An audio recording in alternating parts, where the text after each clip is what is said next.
Acho que a maioria das pessoas não tem prestado atenção. Elas acham que beleza tem de ser o nascer do sol, o pôr do sol no máximo. A própria maneira como uma pessoa caminha é bonita, que geometricamente as coisas se encaixaram. O cosmo, propriamente dito, é a perfeição da geometria. Se eu olho para um homem ou para uma mulher, a primeira coisa que eu vejo é a sua geometria, da cabeça aos pés.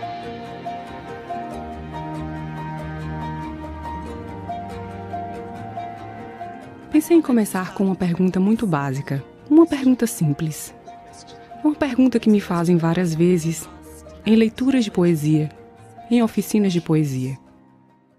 Sendo a poesia a minha atividade principal, e a pergunta é, o que é um bom poema? E a resposta, de fato, é que se o poema é uma forma de design verbal ou coreografia verbal, o que é design?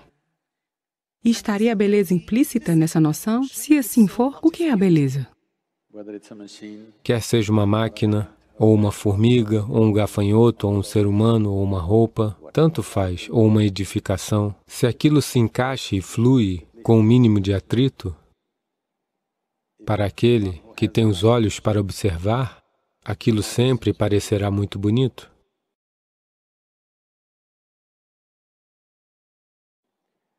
Eu não sei quantas pessoas percebem isso. Desde a minha infância eu passei muito tempo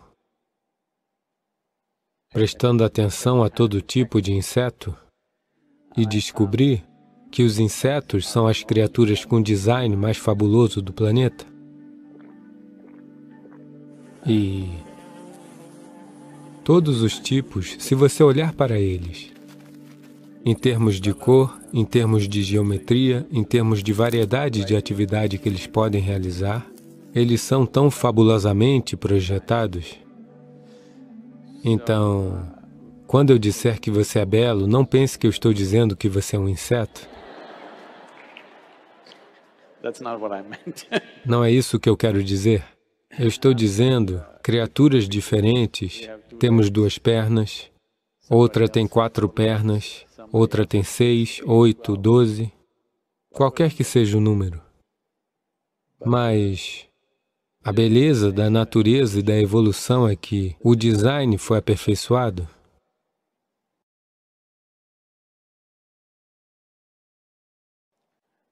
Eu acho que a maioria das pessoas não tem prestado atenção. Elas acham que beleza tem de ser o nascer do sol, o pôr do sol no máximo. As pequenas coisas são muito bem feitas, porque elas aprenderam a funcionar com o mínimo de atrito.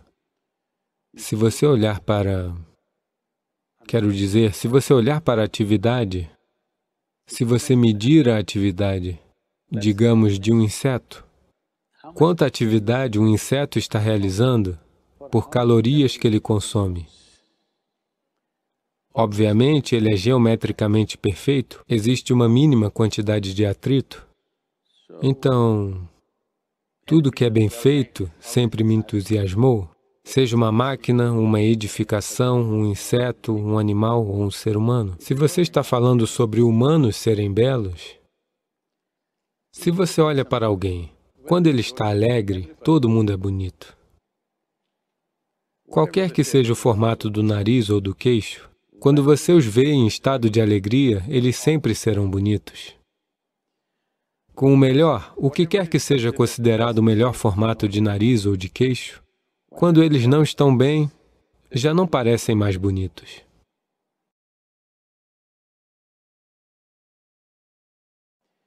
Então, se você estiver em um estado de vida exuberante, você parecerá bonito, de rosto, quero dizer.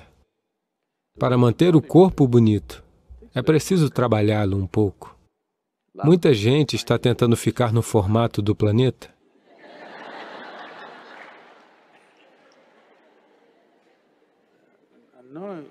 Não estou falando de uma forma ofensiva, eu estou falando...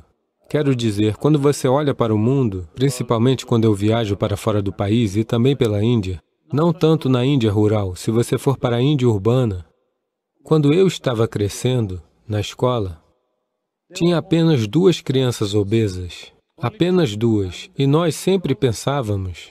Você sabe, eles se destacavam porque todos nós éramos esqueléticos, porque tinha tanta atividade e tantas coisas para fazer.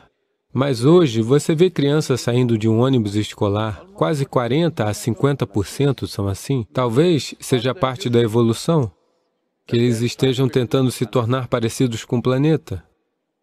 Então, uma pessoa redonda não é bonita? Veja, desta forma, se você olhar para ela, é a forma como você olha para ela. Você pode olhar para qualquer coisa como bela. Se você está em um certo estado, tudo parece bonito, isso é diferente.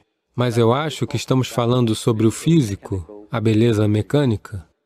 Isso significa, sobretudo, que geometricamente existe alguma perfeição na qual as coisas operam com o mínimo de atrito. De repente, a própria maneira como uma pessoa caminha é bonita, porque ela não anda de forma desajeitada. Isso vale para um ser humano, ou para um animal, ou para uma máquina, ou para tudo.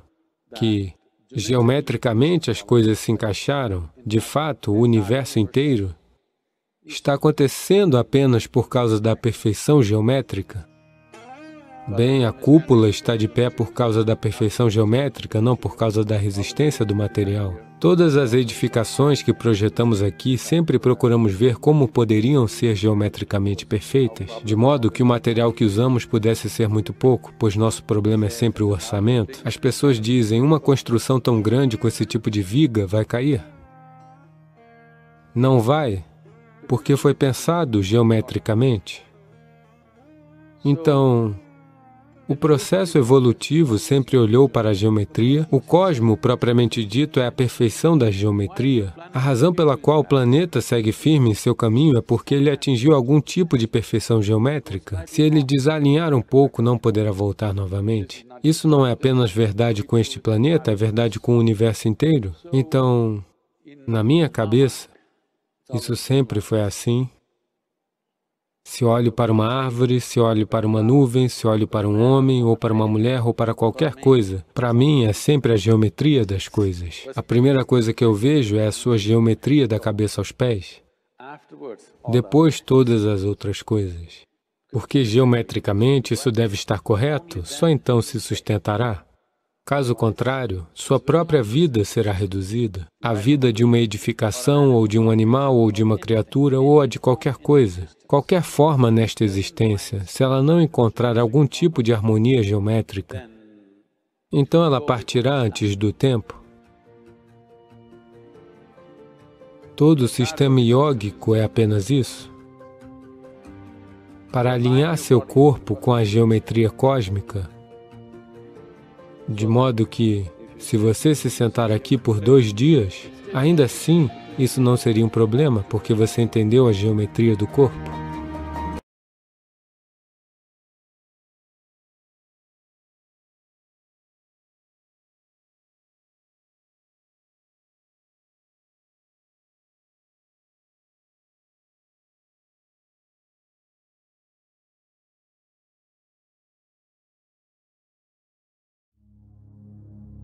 Em um ano, existem 12 a 13 Shivaratris. A noite mais escura do ciclo lunar é chamada Shivaratri. Este, que acontece no mês de Magha, em direção à sua realização, porque o planeta está em um certo alinhamento. Esta é uma oportunidade. É meu desejo e minha bênção que você conheça isso hoje. Esta noite não deve se tornar apenas uma noite de vigília, mas uma noite de verdadeiro despertar. O Mahashivaratri Sadhana é uma preparação para o Mahashivaratri, uma noite de tremendas possibilidades. Qualquer pessoa com mais de 8 anos de idade pode participar do sadhana, que pode durar 40, 21, 14, 7 ou 3 dias consecutivos, culminando no Mahashivaratri.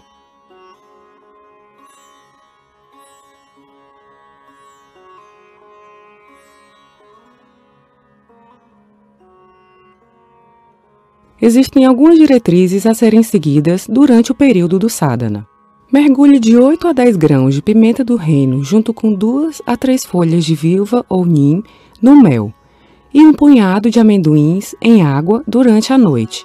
Isso deve ser consumido de manhã após o sadhana. Se as folhas de neem e vilva não estiverem disponíveis, Consuma bolinhas feitas com pó de nim e água. O nim em pó está disponível no Isha Shop. Faça apenas 2 refeições por dia. A primeira deve ser após o meio-dia. Se você sentir fome, poderá tomar a mistura de pimenta do reino, mel, suco de limão e água novamente. Evite fumar, consumir álcool e comer alimentos não vegetarianos. Um pano preto deve ser usado amarrado no braço superior direito dos homens e no braço superior esquerdo das mulheres. Qualquer pano preto pode ser usado, mas o pano preto deve ter 12 polegadas de comprimento e 1 polegada de largura. Aqueles que participam do sadhana podem adquirir o pano preto por si mesmos. Use apenas roupas brancas ou de cores claras.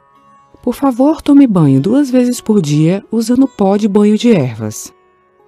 Aplique vibhuti nos seguintes pontos: Agna, entre as sobrancelhas; Vishuddhi, cavidade da garganta; Anahata, logo abaixo de onde a caixa torácica se encontra; e Manipuraka, logo abaixo do umbigo. O processo diário para o sadhana é o seguinte: faça 12 ciclos de Shiva Namaskar com o estômago vazio. Você pode aprender Shiva Namaskar online.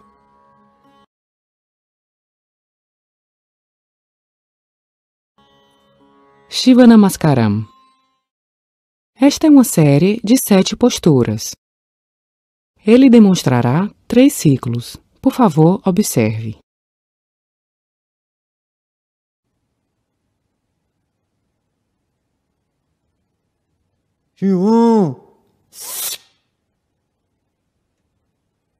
Om Namah Shivaya.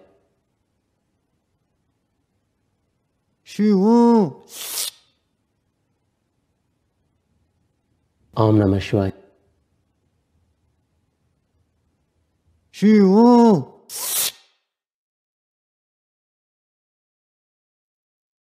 Om Namah Shivaya.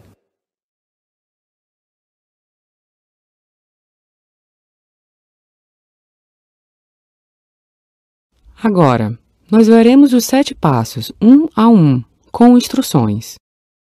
Fique de pé, com os pés a uma distância aproximada da largura dos ombros e paralelos um ao outro.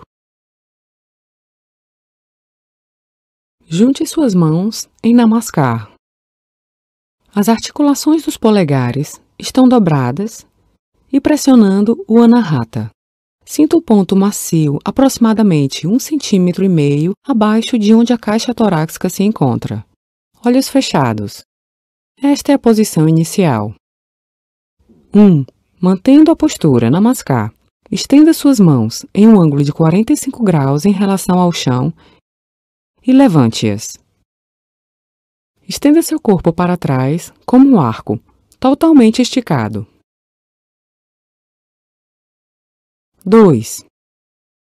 Curve-se para frente na postura Namaskar e toque o chão com os braços totalmente esticados. Mantenha os joelhos o mais reto possível. 3. Agache-se e puxe o Namaskar em direção ao peito. 4. Com os dentes cerrados, diga Shiva e, simultaneamente, empurre as mãos esticadas para frente com a máxima tensão que puder, como se estivesse empurrando uma montanha. 5. Com os dentes cerrados, puxe o ar de volta e, simultaneamente, mova as mãos de volta para o peito, como se você estivesse puxando uma montanha.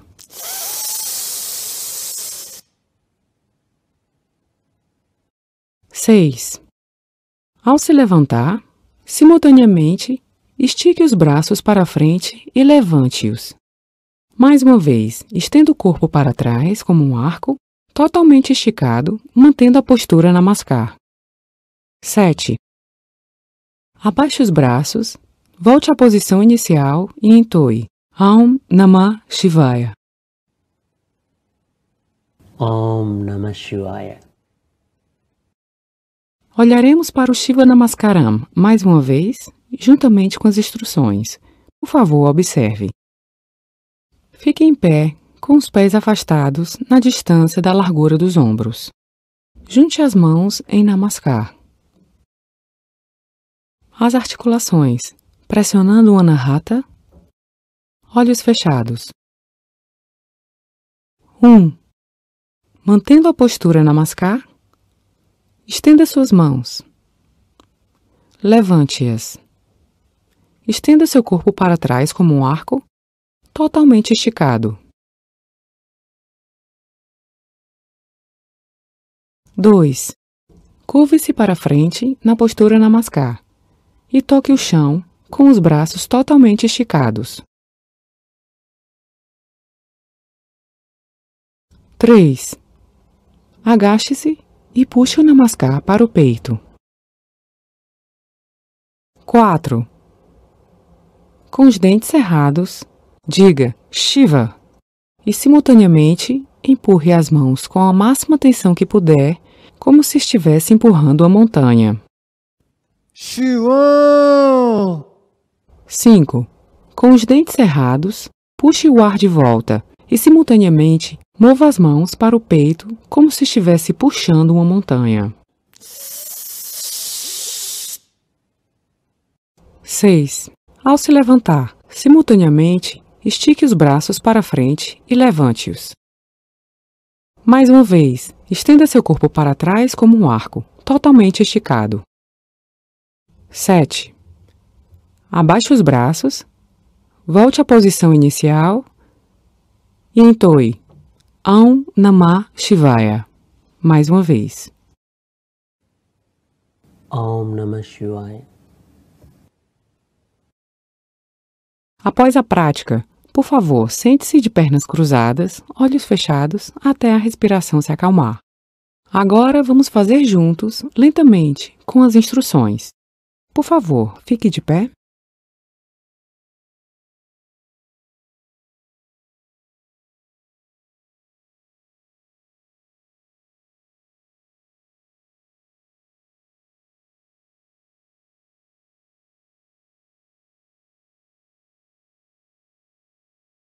Fique de pé, com o Namaskar. Estenda as mãos em um ângulo de 45 graus em relação ao chão e levante-as. Estenda seu corpo para trás como um arco, totalmente esticado. 2. Curve-se para frente na postura Namaskar e toque o chão com os braços totalmente esticados. Mantenha os joelhos o mais reto possível. 3. Agache-se e puxe o Namaskar em direção ao seu peito.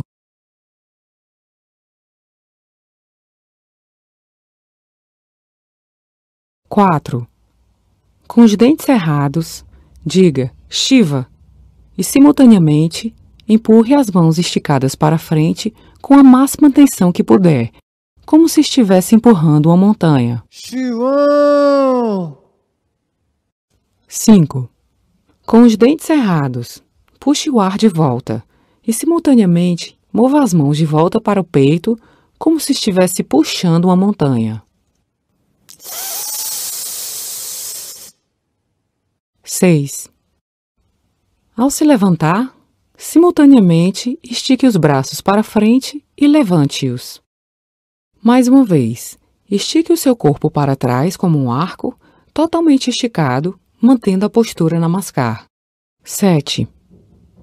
Abaixe os braços, volte à posição inicial e entoe Om Namah Shivaya. Om Namah Shivaya. Por favor, sente-se de pernas cruzadas, olhos fechados, até que a respiração se acalme.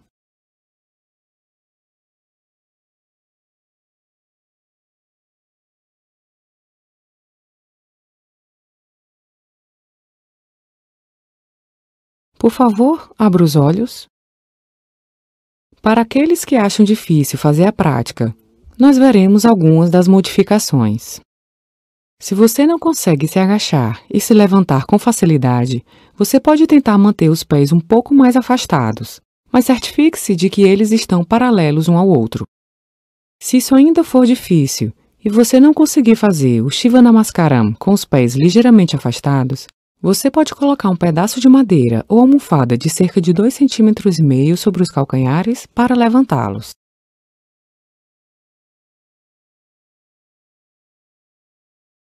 Uma vez na postura de se agachar, se você não conseguir se levantar facilmente, mantenha o Namaskar e use as suas mãos como apoio, pressionando o chão para ajudá-lo a se levantar. Se isso ainda não for suficiente, você pode segurar uma coluna como suporte para se sentar e se levantar. Por conta de lesão ou idade, se você ainda não conseguir fazer a prática, mesmo com apoio, você pode se sentar em uma cadeira e fazer a prática. O processo diário para o sadhana é o seguinte: faça 12 ciclos de Shiva Namaskar com o estômago vazio. Depois, entoie o mantra Sarvebhyo 3 vezes. Om Sarvebhyo Devebhyo Namaha Om Panchabhutaya Namaha Om Shri Satguruve Namaha Om Shri Prithviyai Namaha Om Adiyogishwaraya Namaha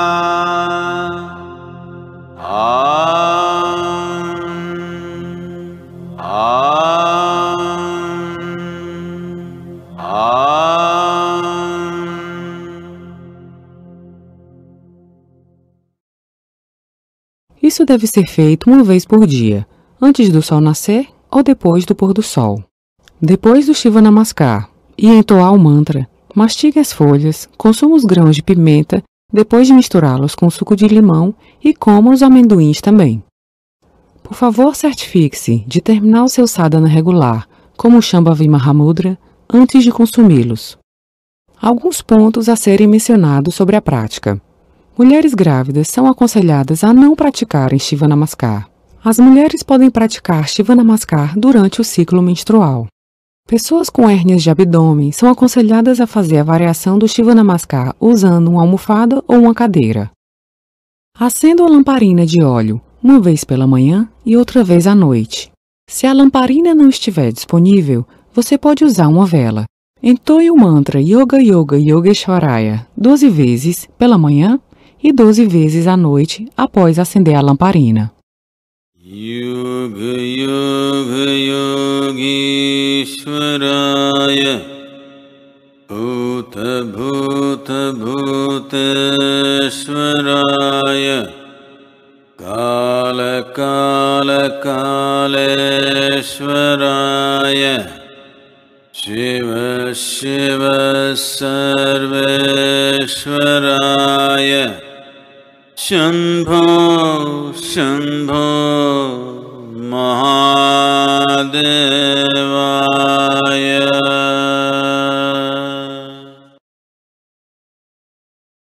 É melhor fazer esse sadhana durante os 40 minutos de Sandhyakalas. Os Sandhyakalas começam 20 minutos antes e terminam 20 minutos após o nascer e o pôr do sol. O sadhana culminará no Mahashivaratri. O processo de culminação pode ser feito no Isha Yoga Center ou em um Isha Center mais próximo, ou em sua casa, diante de uma foto do Dhyana Linga. O processo é descrito a seguir. É essencial permanecer em Jagarana, o que significa ficar acordado a noite toda. Entoie o mantra Yoga Yoga Yogeshwaraya 112 vezes. Ofereça algo para 3 pessoas que precisem de comida ou dinheiro. Ofereça uma folha de viúva ou de nim, ou uma folha com 3 ou 5 pétalas para o Dhyana Linga. Desamarre o pano preto do seu braço e amarre-o perto da Nandi, em frente ao Dhyana Linga. Para aqueles que realizarem o processo nos centros locais ou em casa, queime o pano preto e esfregue as cinzas nos antebraços e pernas, após a culminação do processo.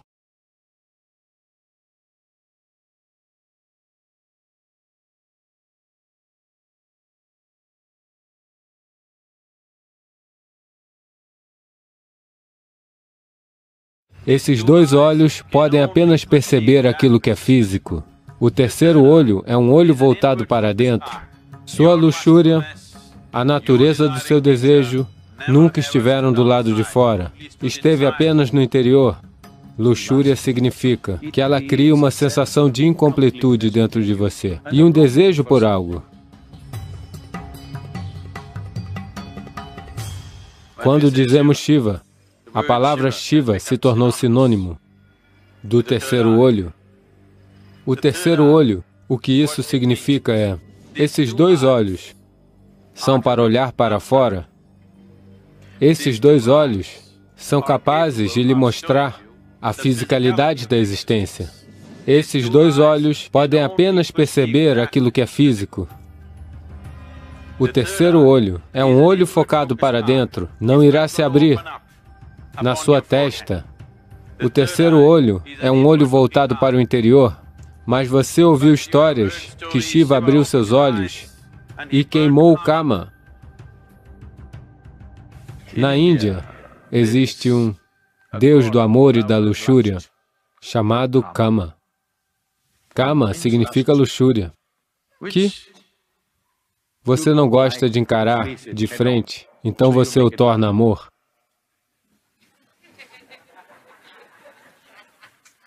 Por quê? Você precisa de alguma estética para isso.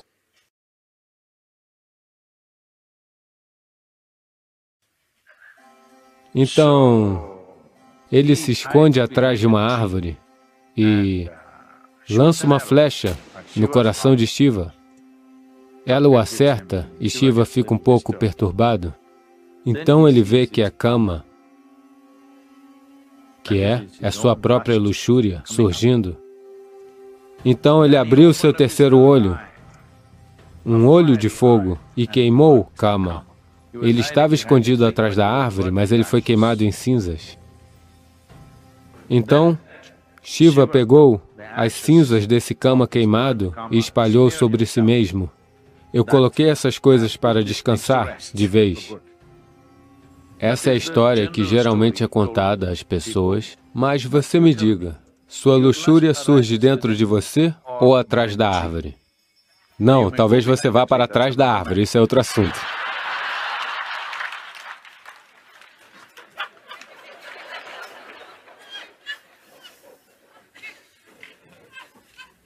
Mas onde isso surge? Dentro de você. O desejo não está lá fora. Não é porque uma mulher bonita ou um homem bonito está sentado ali que seu desejo vem. Porque o desejo, o Kama, está dentro de você. Então ele abriu o terceiro olho e queimou o Kama dentro de si mesmo, não aquele que está do lado de fora. Porque ele nunca jamais esteve do lado de fora. Por favor, olhe isso e veja. Sua luxúria, a natureza do seu desejo, nunca jamais estiveram do lado de fora. Estiveram apenas internamente. Então ele abriu seu terceiro olho, não nessa direção, para dentro. Então ele viu essa luxúria, que essencialmente significa que alguns aspectos estão embutidos em você, o que faz você se sentir incompleto. Então você acha que encontrará completude apenas indo em direção a algo ou alguém? Luxúria não é apenas sobre o sexo oposto. Fazer compras é luxúria. Por quê? Você tem que ir em direção a algo, só então a vida estará completa. Todo desejo é luxúria. Por quê? Sem isso eu não posso existir. Eu quero aquilo. Por quê? Somente quando eu tiver aquilo, este estará completo. Pode ser uma coisa, pode ser uma posição, pode ser poder, pode ser sexualidade, não importa o que seja. Essencialmente, luxúria significa que ela cria uma sensação de incompletude dentro de você e um desejo por algo que faz você sentir que se você não tem aquilo, você não está completo. Então ele decide queimar o Kama dentro de si. Ele queimou o Kama. E então, em vez de suor, cinzas escorreram dos poros de seu corpo. Esta é a história no yoga. A história que é geralmente contada ao público é que ele estava escondido atrás da árvore, e ele o queimou, abriu os olhos e o queimou, e então ele pegou aquelas cinzas e espalhou em si mesmo. A dimensão do yoga da história é, Kama surgiu dentro dele. Ele abriu o terceiro olho, queimou-o, e então cinzas saíram lentamente de seu corpo, mostrando-lhe claramente que tudo foi colocado em repouso. Tudo que você conhece como você mesmo deve morrer. Quando eu digo morte, não é a morte física que é um problema. A questão é perder tudo que você conhece como eu mesmo agora. Sua personalidade, sua identidade. Uma vez que você aprenda a ser um indivíduo, além dos formatos fisiológicos e psicológicos, isso significa que você é para sempre.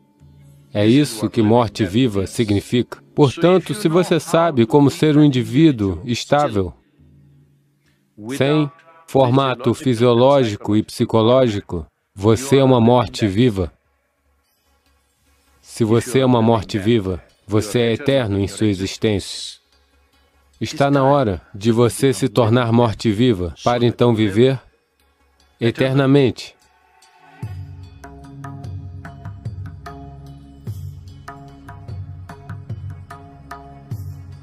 Mas existe uma certa dimensão da consciência que pode ir além do tempo. Yama veio reivindicar sua vida. Markandeya, que conhecia os caminhos da vida, fez apenas um simples ato.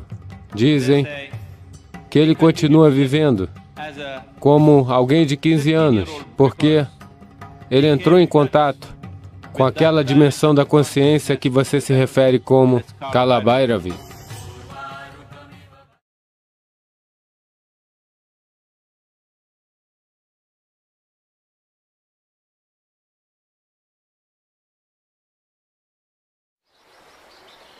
O interior se tornou um vácuo total. Então, a porta é sugada para dentro. Outra forma de abrir o terceiro olho é você conter tudo no interior. A primeira maneira de fazer é a melhor maneira de fazer.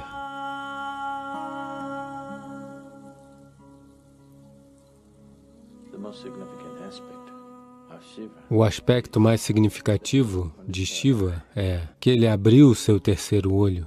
Todas as outras coisas, ele dançou, ele meditou, se casou 2 vezes, fez tantas coisas, essa não é a questão. Ele abriu o seu terceiro olho. É só por isso que nós lembramos dele até hoje. Por isso, mesmo hoje, depois de milhares de anos, nós ainda fazemos reverência a ele. Porque não há substituto para o conhecimento. Não há substituto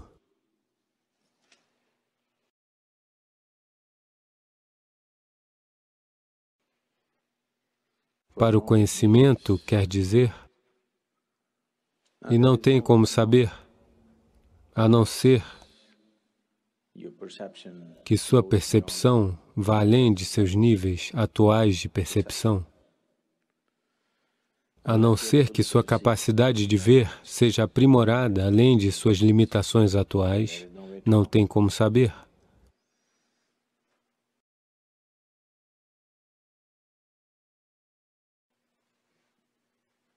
Saber é ser livre. Então, Shiva é significativo para nós, não porque ele caminhou nos Himalaias, não porque ele brincou com serpentes, não por causa disso ou daquilo, e sim porque ele abriu seu terceiro olho. Ele percebeu o que a maioria dos seres humanos não conseguia perceber. O que é invisível para um grande segmento da humanidade se tornou uma parte normal da sua visão. Isso é o que significa terceiro olho. Então as pessoas dizem, quando Shiva abriu seu terceiro olho, foi um processo flamejante, saiu fogo dele. Eles estão dizendo fogo porque dentro de si, ele queimou tudo o que pensava ser importante para ele. Ele se tornou como uma câmara de fogo, como uma fornalha, que dentro de si mesmo, ele queimou tudo o que podia ser queimado. E então, de todos os poros de seu corpo, em vez de sair suor e sangue, saíram cinzas. O porquê de Shiva ser sempre retratado como coberto de cinzas, ele não começou a esfregar cinzas, cinzas saíram dos seus poros. Isso é para indicar que ele queimou tudo. Ele queimou cada fragmento de ignorância, tudo que se acredita ser verdade, ele queimou. Porque ele queimou tudo e tudo se tornou cinzas. Então, esta abertura do terceiro olho não pôde ser negada a ele. Quando ele abriu, as pessoas viram fogo, porque a câmara interna estava queimando. Existem duas maneiras de abrir o olho. Uma maneira é que o interior se tornou um vácuo total, então a porta é sugada para dentro e naturalmente tem que se abrir. A porta fica frouxa e cai para dentro porque não tem nada. Ele simplesmente queimou não apenas seu pensamento, não apenas sua emoção, não apenas seus relacionamentos e posses, ele simplesmente queimou o seu próprio ser. O ser individual está completamente queimado e existe um vácuo total, então a porta caiu para dentro e está aberta. Então as pessoas viram fogo porque ainda estava queimando.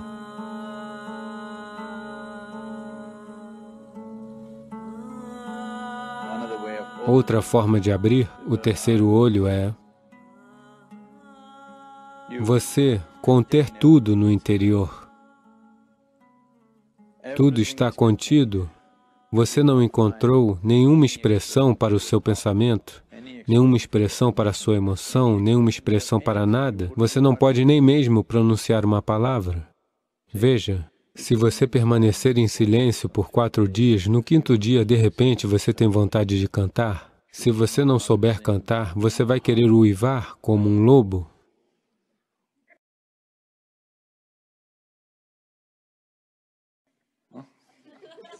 Porque você quer se aliviar. Você não deixou nada sair. Muita pressão foi acumulada. E essa porta foi aberta por dentro. É outra maneira de fazer isso. A primeira maneira de fazer é a melhor maneira de fazer, porque se você abrir por pressão acumulada, ela se abre hoje e novamente amanhã pode simplesmente se fechar. Ou, antes que pressão suficiente se acumule e ela se abra, alguma outra coisa surta em você e você foge, sim? Porque a pressão aumenta de uma certa maneira. Se você tiver que mantê-la, você precisa. Porque você não sabe o que está acontecendo, parece uma tortura, parece uma tortura de 7º grau. Se você está se submetendo a todo o processo, então, definitivamente sua mente vai perguntar, qual é o sentido de passar por essa tortura? Porque é muita tortura. Não deixar um único pensamento encontrar expressão, não deixar uma única emoção encontrar expressão, não pronunciar uma única palavra, não encontrar expressão para uma única opinião que surge na sua mente, uma única ideia que surge na sua mente. Isso vai fazer você explodir em algum momento. Se você mantiver tudo intacto, isso vai abrir, senão outra coisa vai surtar. Mas você é um pouco, sabe, você é diplomático. Você acredita no caminho do meio. O que significa que você não deseja chegar a lugar algum. Pessoas que acreditam no caminho do meio, elas determinaram que não chegariam a lugar algum em suas vidas. Caminho do meio simplesmente significa sua zona de conforto. Nem isso, nem aquilo. Ou você fica vazio, o simples poder do vácuo abrirá, ou você cria uma pressão em você que isso vai explodir. Duas maneiras de abrir. O caminho do meio significa que você é um enganador profissional. Verdade? Você é um enganador em tempo integral, não profissional. Profissional significa que eles fazem isso apenas por meio período, certo? Eles fazem isso apenas em determinados momentos do dia. Não importa por onde você vai, você faz as suas próprias coisas. Esse é o caminho do meio. O caminho do meio é uma maneira de não chegar a lugar nenhum e depois de algum tempo achar que isso não vai dar em lugar algum. Agora mesmo você está andando na rua, de repente você encontra uma grande pedra. Existem apenas dois caminhos a percorrer, este caminho ou aquele caminho. Deste lado um tigre está rosnando, daquele lado tem um fogo queimando. Você pensa que a melhor coisa é o caminho do meio, isto é, ir em direção à pedra? Obviamente, isso não vai dar em lugar algum. Isso vai te proporcionar um bom exercício por algum tempo. Se você tentar ir pela pedra, é um bom exercício. Realmente vai desenvolver uns bons músculos se você escolher o caminho do meio. É só que você não vai a lugar algum.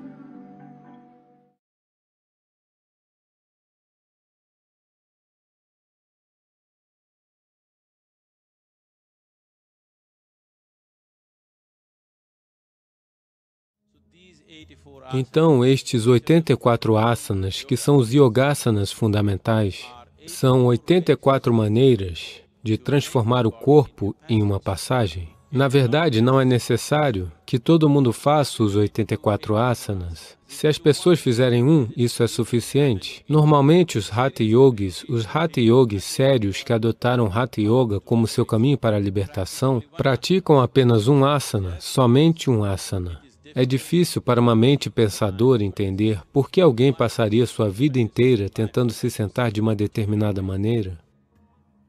Porém, se você aprender a se sentar corretamente, se você simplesmente aprender a manter o seu corpo da forma correta, tudo o que você precisa saber neste universo você é capaz de saber, porque isso é conhecido como Asana Siddhi. Se você conseguir se sentar em uma postura estável e confortável por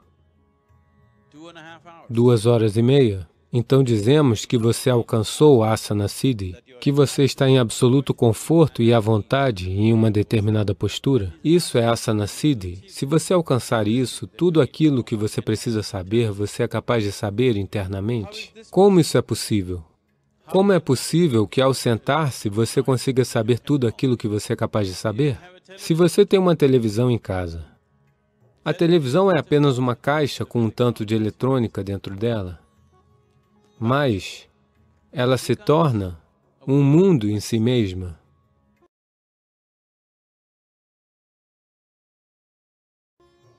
O mundo inteiro pode ser transmitido para esse lugar, que nós chamamos de televisão, ou para essa caixa que chamamos de televisão, simplesmente porque existe um modo de recepção.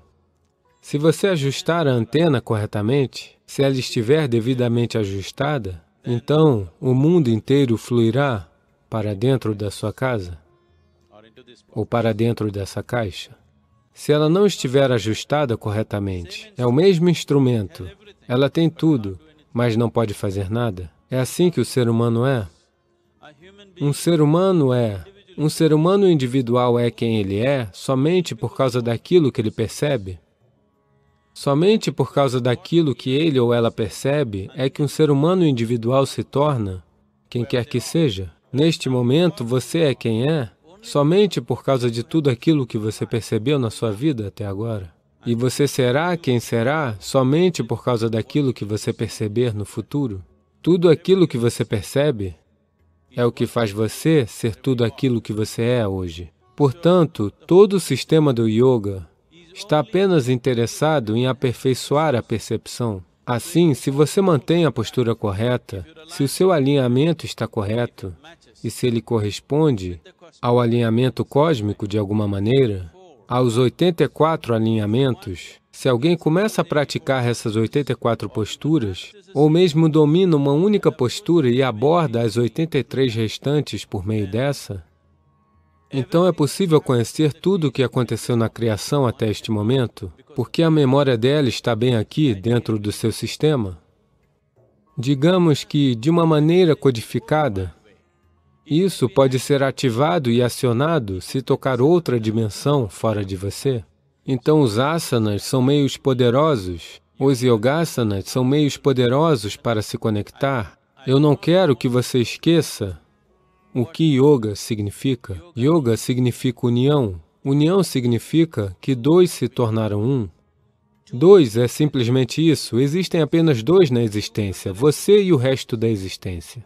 No resto da existência, você pode identificar este aqui, aquele ali, aquele lá, mas essencialmente existem apenas dois, você e o resto da existência. Porque existem apenas duas dimensões de experiência dentro de você. Você não sabe o que está para cima e para baixo neste cosmos. Você não sabe o que está para frente e para trás neste cosmos. Você não sabe coisa alguma. Essas são todas coisas que nós inventamos por conveniência. A única realidade experiencial é que existe algo chamado exterior e existe algo chamado interior. Portanto, estas são as duas dimensões da experiência, interior e exterior. Então, yoga significa fazer a união entre essas dimensões, de dentro e fora. Você e o resto, você e o outro. Quando não existe você e o outro, existe apenas você e você. Isso é yoga.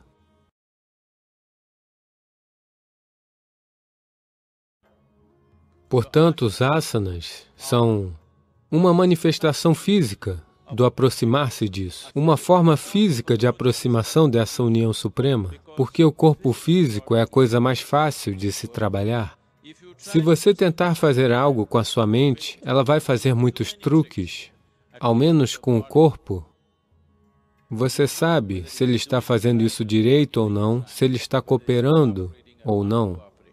Com a mente, se você a forçar demais, ela vai fazer todo tipo de truques com você. Ela vai fazer você acreditar em todo tipo de coisa e vai abandonar você no dia seguinte.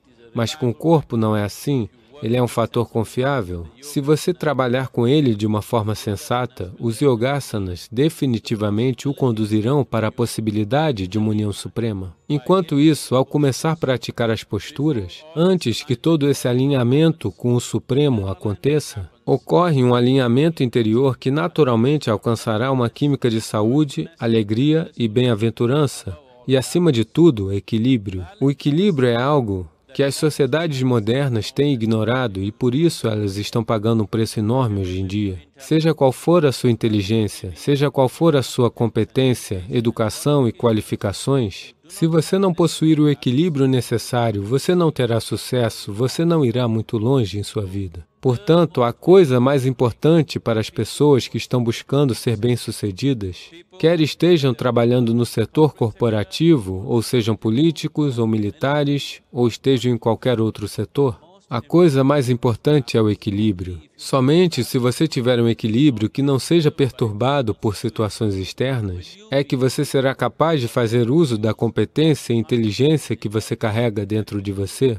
Caso contrário, as qualidades mais maravilhosas que alguém possa ter serão todas desperdiçadas simplesmente por causa da falta de equilíbrio. E Hatha Yoga significa equilíbrio.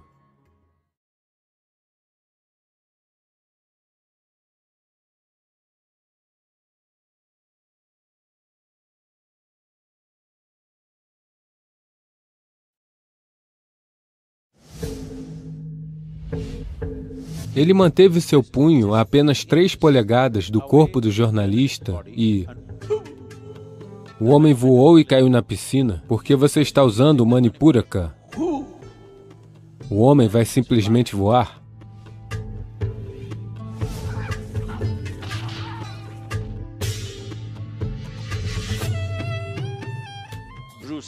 Bruce Lee, você já ouviu falar dele? Não, ele não era um yogi, ok? Ele fez uma demonstração, então um jornalista veio e perguntou, ele ainda não era tão famoso em Hollywood, ele tinha acabado de chegar em Hollywood, e as pessoas estavam comentando porque ele fez algumas demonstrações e ele era praticamente super-humano, por isso as pessoas estavam comentando, um jornalista veio entrevistá-lo.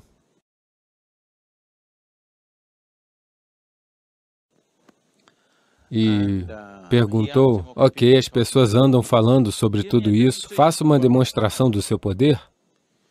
Então, Bruce Lee disse para ele ficar em pé ali. Ele estava perto de uma piscina. A piscina ficava a quase 3 metros de distância. Ele estava em pé ali, a beirada da piscina está a quase 3 metros de distância. Ele disse, fique parado aí, e manteve seu punho a somente 3 polegadas do corpo do jornalista e o homem voou e caiu na piscina. Um homem de 84 quilos voou e caiu na piscina com um soco dado a 3 polegadas de distância. Foi só isso? Não assim. Apenas... E pronto. Porque você está usando o Manipuraka? O homem vai simplesmente voar? Manipuraka pode ser móvel, mas isso não é uma coisa boa de se fazer. Algumas pessoas que praticam certos tipos de artes marciais estão tornando seus Manipuraka móveis a fim de demonstrar certas coisas. Isso não é nada bom.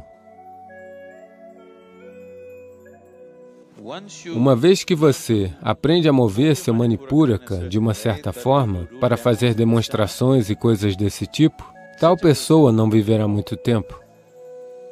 Portanto, eu não estou dizendo que isso é somente em relação a ele. De qualquer forma, ele está morto, isso é fácil de dizer, não nesse contexto. Inocentemente, eles mostram essas coisas em algumas ocasiões. Existem yogis que movem seu Manipuraka e fazem coisas. Essas pessoas nunca se movem fisicamente, elas ficam sentadas num lugar só. Uma vez que seu centro de manutenção se move, você não move seu corpo físico, você fica sentado no mesmo lugar, sempre. Acho que em alguns desses filmes de artes marciais, inocentemente, sem saber o que é isso, eles mostram isso. Algumas pessoas idosas estão sentadas, alguém cai, mas elas estão sempre sentadas. Você já viu isso? Porque a pessoa que move seu Manipuraka não deve mover seu corpo. Se ela move o seu corpo, ela não durará muito. Ela precisa partir.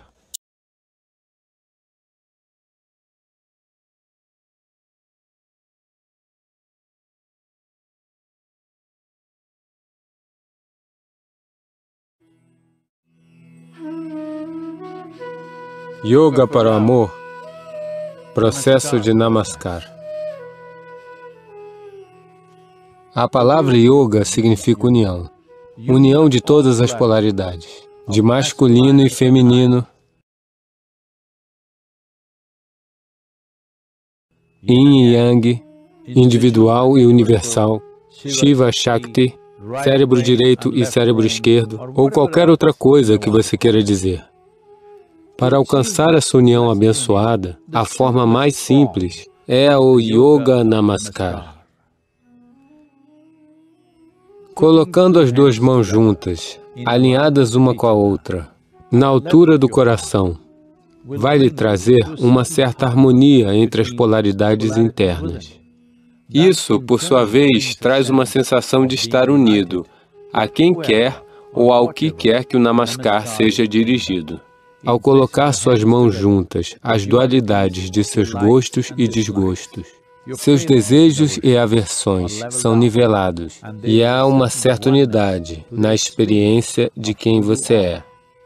Por alguns minutos, todos os dias, junte suas mãos em Namaskar, olhe para alguém ou algo que significa muito para você. Pode ser o sol, a lua, as nuvens, o céu vazio, as árvores, a rocha, seu marido, sua esposa, seu filho, sua mãe, pai, ou uma foto que seja importante para você. Olhe para alguém ou algo com o nível mais alto de emoção que você pode gerar. Em uma atitude de atenção amorosa, mantenha Namaskar por 3 a 5 minutos. Sua vida estará em um modo de transformação. Uma vez que o ser humano se torna cada vez mais e mais consciente de sua própria natureza, ele entende que para experienciar o amor, para experienciar a bem-aventurança, para experienciar o êxtase, até mesmo para experienciar formas orgásticas de vida, na verdade você não precisa de ninguém.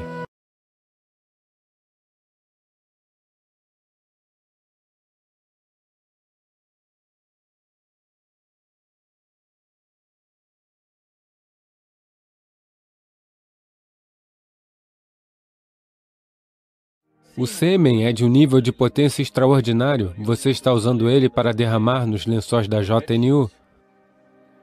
Ok? Se é assim que você está fazendo uso dele, bem, essa é a sua compulsão. Nós temos uma biologia, não podemos colocar isso debaixo do tapete, ela existe. O corpo tem suas necessidades, assim como existe a fome física, também existe a sexualidade. Mas até que ponto? A escolha é sua. Então, na cultura iógica, isso se chama Viryam.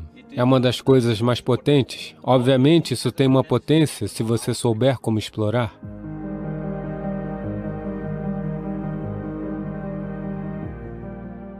Namaskaram, Sadhguru. Eu gostaria de saber, quando um estudante entra na faculdade, de repente ele ou ela tem acesso a uma enorme quantidade de material pornográfico, que até então estava fora de seu alcance. E nesse momento, ele ou ela desfruta disso. E como dizemos, ele ou ela experiencia o paraíso na Terra. E nós temos até apelidos para aquelas pessoas que exageram, eles se masturbam. Nós exageramos às vezes. Então, como podemos saber o quanto disso é bom ou ruim? E então, podemos saber a verdade sobre a masturbação?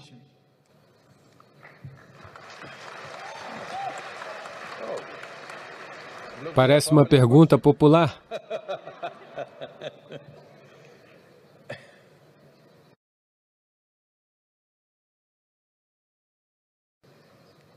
Veja, nós temos uma biologia, nós não podemos colocar isso debaixo do tapete, ela está lá. É melhor nós abordarmos isso pelo que ele é. Mas no momento o problema no mundo é que certas instituições religiosas no mundo adotaram essa atitude em que a própria biologia do ser humano está errada. Por causa disso, a cultura começou a esconder isso debaixo do tapete. Bem, nessa cultura nós nunca tivemos isso, mas depois que os ingleses chegaram e partiram, nós nos tornamos mais recatados do que os ingleses. Mas antes disso, se você olhar os nossos templos, toda a arte exterior do templo é pornográfica, se é assim que você quer chamar. Contudo, nós não chamamos de pornográfica, nós estamos apenas falando das várias dimensões da biologia humana. Porque não vemos isso como errado, mas a vemos como a periferia da vida. Se você ficar somente lá, você ficará na dimensão física para sempre, você não vai explorar mais nada. Portanto, no templo, a arte está sempre na periferia. Você deve olhar para isso e entender que é a periferia da vida e tentar ir mais fundo. Mas, ao mesmo tempo, não ficar em negação, não glorificar, nem ficar em negação é a coisa mais importante.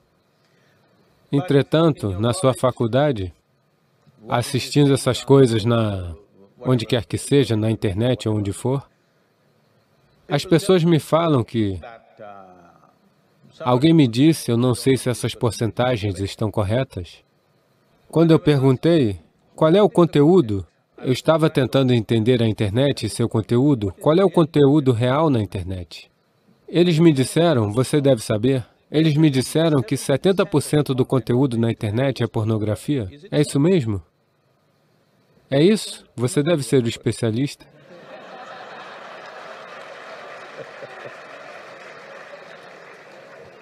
Tem alguém fazendo PhD nisso?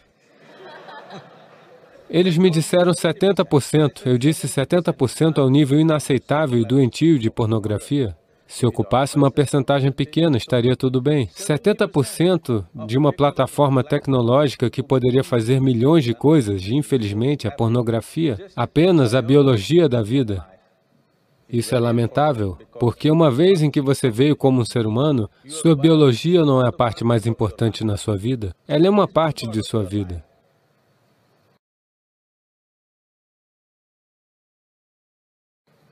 Essa capacidade cerebral foi desenvolvida para que sua inteligência se torne a parte mais importante de sua vida, e se você se tornar consciente, sua consciência se torna a parte mais importante de sua vida. A biologia é a parte mais importante de um touro. Está tudo bem para ele, isso é tudo o que ele sabe, mas a biologia não deve ser a parte mais importante da vida humana. Ela faz parte da nossa vida, nós não estamos negando isso.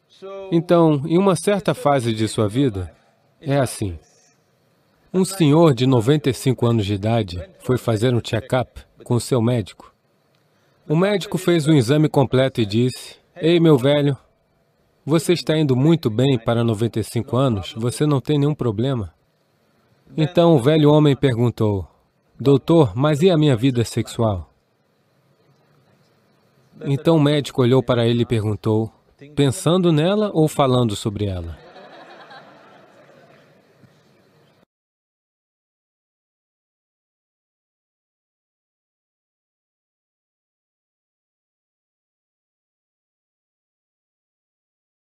Se você mantiver a sua mente de certa maneira, a quantidade de energia extra que você terá é enorme. Em 3 dias nós podemos lhe ensinar uma forma simples de meditação que reduzirá seu metabolismo em aproximadamente 24%. Se você se sentar aqui, você não terá percepção corporal. É a partir disso que um yogi está sentado.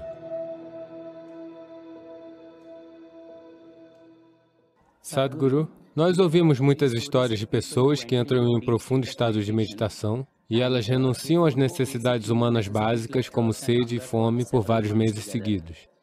Mas a ciência diz que uma pessoa pode morrer dentro de 10 dias sem beber água. Você pode, por favor, nos explicar como tal estado de metabolismo pode ser alcançado?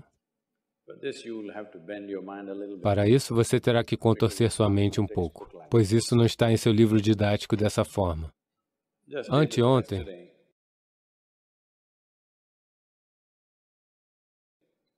alguém me enviou uma mensagem do centro de yoga. Existe algo chamado Dhyana Linga. Isso acontece com muita frequência, mas isso aconteceu com um cidadão estrangeiro, então a mensagem veio a mim com certa preocupação. Então essa pessoa foi e se sentou no Dhyana Linga às 7 horas da manhã, porque todos recebem apenas um intervalo de 15 minutos para se sentar lá, devido ao número de pessoas. Ela se sentou às 7 horas da manhã. Ela não se mexeu até às 3 da tarde. Quantas horas no total? 3 mais 8 horas? Ela apenas se sentou ali, imóvel. Ela não percebeu que ficou sentada tanto tempo. Ela pensou que iria ficar sentada por um período de 15 minutos. Então, eles me enviaram uma mensagem. Sadhguru, ela não se mexeu, devemos interrompê-la? Eu disse, deixa-ela em paz, está tudo bem. Dessa maneira acontece. Uma vez aconteceu, eu me sentei, há tempos atrás, eu pensei, isso também era novo para mim naquela época. Eu pensei que iria, você sabe, eu sentei lá por 25, 30 minutos. Quando abri meus olhos, havia uma multidão enorme na minha frente em uma vila, guirlandas em volta do meu pescoço, eles todos tentando puxar minhas pernas. Você sabe, na Índia, a Índia sendo o que é.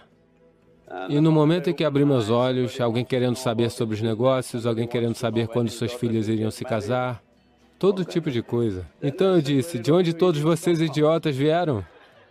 Eles disseram, você está sentado aqui por 13 dias.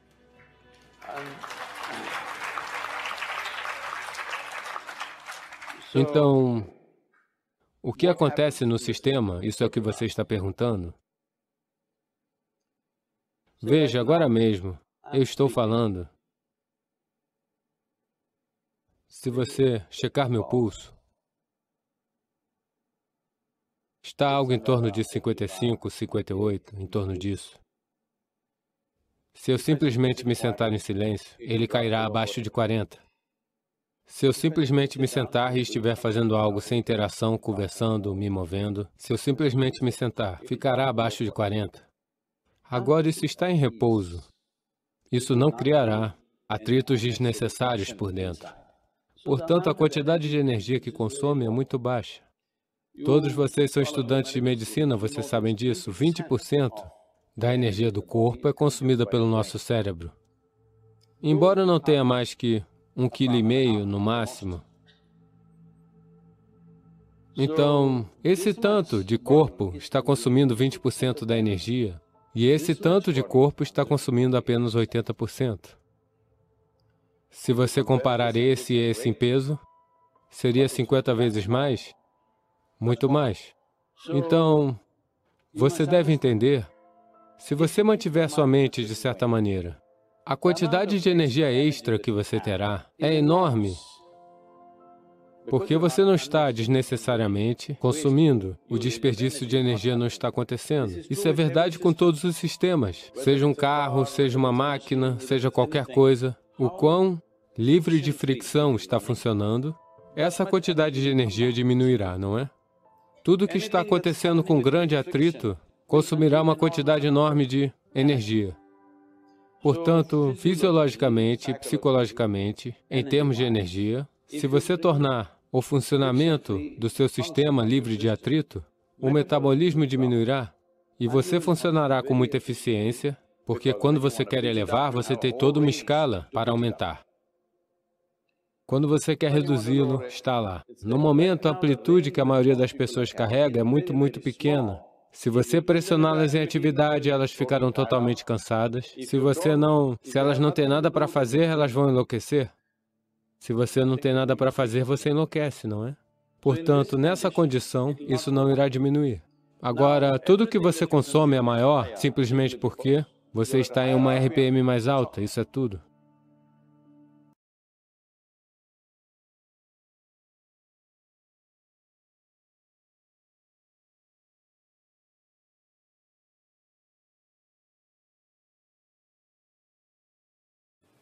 O amor tornou-se uma coisa relevante na vida humana apenas porque a emoção humana é um aspecto marcante de ser um ser humano. Na vida humana, a emoção é uma coisa muito poderosa, mesmo nos dias de hoje, embora as pessoas pensem que são muito intelectuais, ainda hoje, as suas emoções são o aspecto mais presente. Sim ou não? É o aspecto mais intenso da vida delas. Elas alegam que são intelectuais, mas o intelecto delas nunca é tão intenso, mas suas emoções são intensas. Talvez não o amor, talvez não a compaixão, mas talvez a raiva, talvez a irritação. Essas são todas emoções.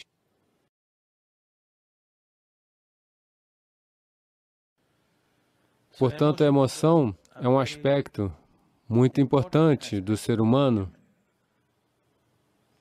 Agora, estamos apenas falando que tipo de emoção você quer ter. Você tem uma mente. Você tem uma mente? Sim. Você gostaria que fosse afiada ou cega? Por quê? Funciona melhor assim, não é?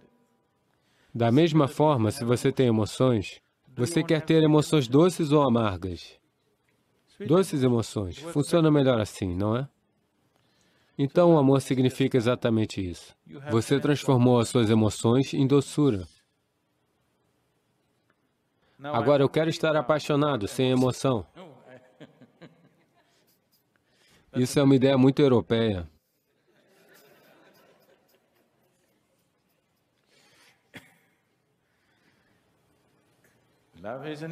O amor é uma emoção. É a doçura da sua emoção a que nos referimos como amor. Se a mesma emoção se torna amarga, nós chamamos de ódio. Normalmente, são as pessoas que você ama que você odeia, não é?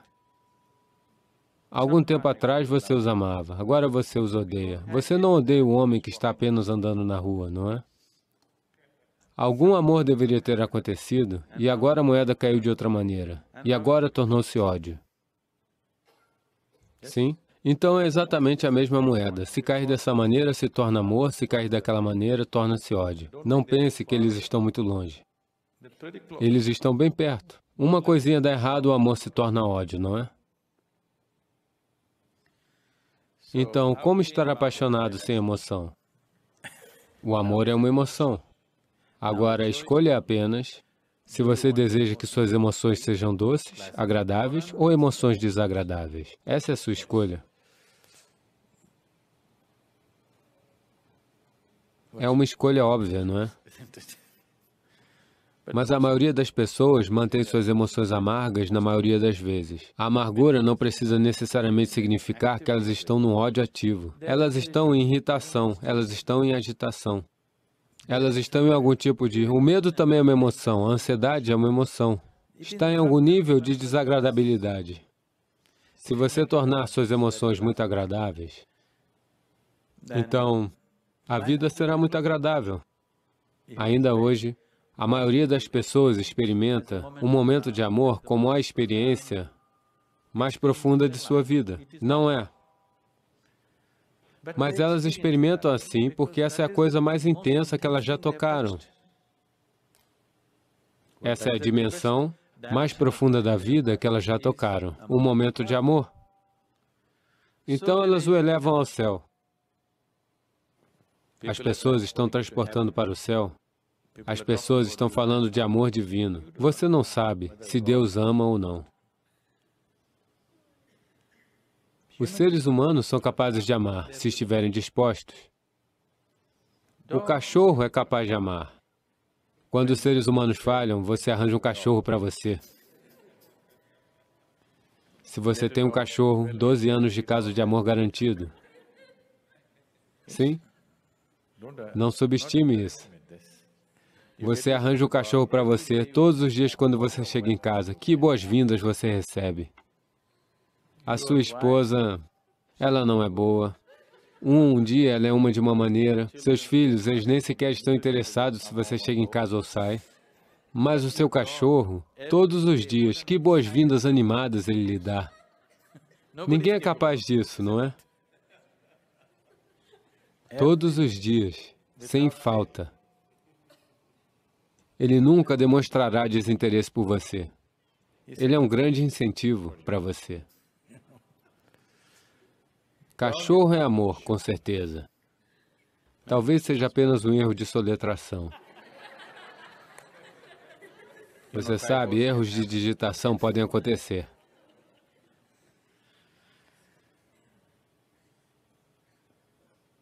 Agora, se você se fez de tal maneira, ninguém ao seu redor pode amá-lo, então o único socorro que você tem é: alguém deve amá-lo de longa distância de lá. É a maneira infeliz de viver. Deus te ama é a maneira mais infeliz de viver. Isso significa que você se fez de tal maneira que ninguém pode sequer olhar para você. Se as pessoas ao seu redor não conseguem deixar de amar você, é uma boa maneira de ser, não é? Você pode não ser ótimo, talvez você pode ser pelo menos bonito.